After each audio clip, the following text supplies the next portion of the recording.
था कि हमें पढ़ाई करना है, इसलिए उन्होंने घर पे रह के किसी भी तरीके से पढ़ना शुरू कर दिया। उनके लिए रास्ते में कई लोगों ने समस्याएं खड़ी की कि वो पढ़ लिख ना पाए। कई लोगों ने उनका बस्ता फेंक दिया, कई लोगों ने उनको स्कूल जाने से रोका, रास्ते में उनको चिढ़ाते थे। अब सोचो, जब इंटरवल होता था तो उनके साथ ना कोई खाता था ना कोई पीता था, वो अकेले अपना बैठे रहते थे। अभी सोचो तुम लोग को अगर इंटरवल हो, तुम्हारे साथ कोई ना बैठे, तुम्हारे साथ कोई ना खेले, तो तुमको कैसा लगेगा? बुरा लगेगा ना। तो तुम्हारे बराबर थे जब उनका एडमिशन हुआ तो स्कूल में, लेकिन उनके साथ ना कोई खेलता था, ना उनके साथ कोई पढ़ता था, ना उनसे कोई बोलता था, उनको अकेले ही रहना पड़ता था। पानी भी वो अकेले ही, पानी भी वो नहीं पी पाते थे ढंग से। स्कूल में उस समय घड़ा होता था, नल तो होता नहीं था, तो घड़ा होता था, घड़ा में भी उनको चपरासी ऊपर से पानी डाल के ऐसे देता था, तो चुल्लू से पीते। लेकिन कभी कभी चपरासी भी जब नहीं होता था तो पूरे दिन उनको स्कूल में प्यासे ही रहना पड़ता। कितना उन्होंने कष्ट सहा है कि नहीं? अब सोचो उनको कितना कष्ट सहना पड़ा, लेकिन फिर भी वो डेली स्कूल जाते थे। उनको पता था कि डेली स्कूल में हम जाएंगे और डेली स्कूल में मेरी बेइज्जती होगी, डेली हमको क्लास के बाहर बैठ के पढ़ना है, तब भी वो स्कूल आते। अब तुम लोग के यहाँ तो डेली मनाने जाते, भैया स्कूल चलो, पकड़ के लाते, तब भी भागते रहते हो। बगल में 2 कदम पे स्कूल है, तब भी नहीं आ पाते। और उनको डेली स्कूल में परेशानी होती थी, डेली उनको समस्याएं उनके आगे खड़ी की जाती थी कि पढ़ लिख ना पाए, स्कूल छोड़ के भाग जाए। मास्टर तो उनको उल्टा सीधा बोलते थे, कहते थे क्लास के बाहर बैठ के पढ़ो।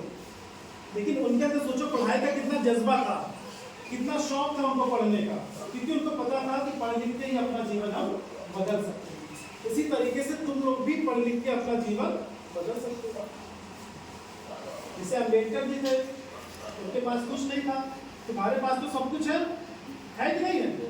बढ़िया क्लास है, बढ़िया पंखा लगा हुआ है, क्लास के अंदर बैठे हो, खाना मिलता है, यहाँ पे भी मिलता है, घर पे भी मिलता है, कपड़ा भी मिलता है, स्कूल में ड्रेस, जूता, मोजा सब मिलता है कि नहीं? खाना मिलता है, दूध मिलता है, फल मिलता है, तब भी तुम लोग पढ़ने में आना चालू करो। तो बड़े आदमी कैसे बनो? सिर्फ सपना देखने से बन जाओगे?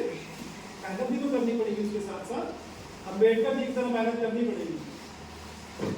कभी ये मत सोचना कि मेरे पास ये नहीं है, वो नहीं है, कैसे बड़े आदमी बनेंगे। अम्बेडकर जी के पास तो देखो कुछ भी नहीं था, सिर्फ एक चीज था, पढ़ने का शौक था, है कि नहीं? लेकिन तब भी वो कहाँ पढ़ने गए? अमेरिका पढ़ने गए। कहाँ पढ़ने गए? अमेरिका। फिर लंदन पढ़ने गए। कहाँ? लंदन। फिर जर्मनी पढ़ने गए। ऐसा कोई विषय नहीं था, कोई सब्जेक्ट नहीं था जो उनको आता न हो। उनको 64 विषयों में मास्टरी थी, 64 विषय वो मास्टर थे, 64 विषयों, और उनको 9 भाषाएं आती थी। ठीक है?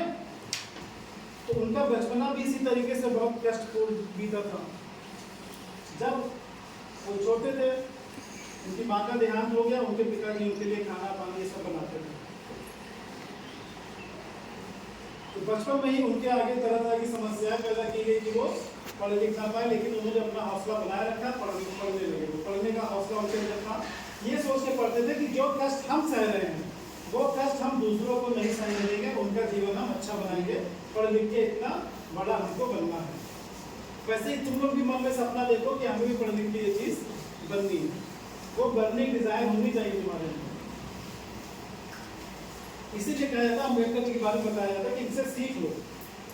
एक बार जब वो छोटे थे तो ट्रेन में उनके पापा जहाँ काम करते थे उनसे उनको मिलने जाना था। तो ट्रेन से जब गए तो स्टेशन पे पहुंचे, जो भी लोग के बराबर थे, तो स्टेशन पर जब वो पहुंचे तो पिताजी को चिट्ठी लिखे थे, लेकिन पिताजी को चिट्ठी नहीं मिली। तो बैलगाड़ी से उनको जाना था। तो बैलगाड़ी से जब वो जा रहे थे तो रास्ते में बातचीत में उनको बैलगाड़ी वालों को पता चल गया ये छोटी जाति के हैं। उनको ये पता चल गया बैलगाड़ी वालों को कि ये बच्चे छोटी जाति के हैं। तो उन्होंने बैलगाड़ी से उन बच्चों को उतार दिया। अम्बेडकर जी को गाड़ी से क्या किया? बैलगाड़ी से उतार दिया, तुमको नहीं ले जाएंगे, तुम छोटी जाति के। तो रात भर इन लोग को ऐसे ही पैदल वहां पर जाना पड़ा। जब स्कूल में गए वहां तरह तरह की इनको समस्याओं का सामना करना पड़ा।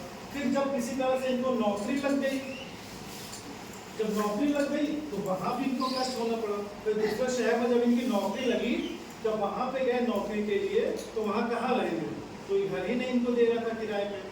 जहाँ भी होटल में जाए, किराए का रूम लेने जाए, पूछे कोई, सब लोग कौन सब, तो सब लोग देने के तुरंत तैयार हो जाए, क्योंकि सूट बूट बढ़िया पहनते थे, कोट पैंट जैसे इसमें देखते हो, कोट पैंट सब हमेशा पहने रहते थे, अप टू डेट रहते थे। तो जब होटल में जाए तो होटल वाले तुरंत नाम लिख के लिखने के लिए इनको रेडी हो जाए कमरा देने के लिए। लेकिन फिर जब जाति पूछे किस जाति के हो, तो बताए महार जाति के, तो बोले तुमको कमरा नहीं दे सकते, तुम तो छोटी जाति के हो, चलो जाओ यहाँ से। तो ऐसे कई जगह